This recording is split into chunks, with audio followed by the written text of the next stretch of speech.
Había un señor que le sale un viaje a Londres para 2 personas y estaba comentando en el casino con el listo del pueblo y le dice, ahora verás al problema que a mí se me presenta.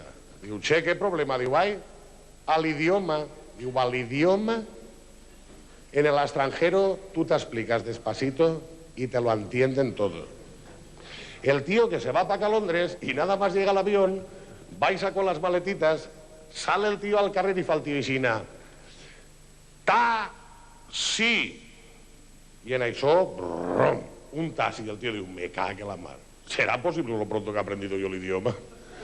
Puja el tío al taxi y le dice al taxista, queremos ir al Hotel Hilton.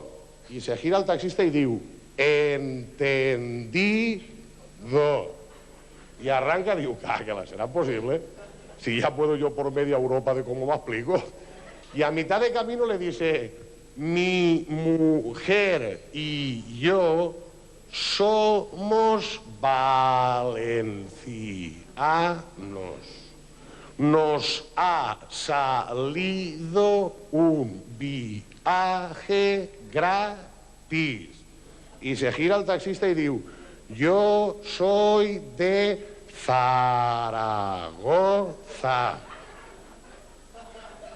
Entonces, si usted es maño y nosotros valencianos, ¿qué coños hacemos hablando en inglés?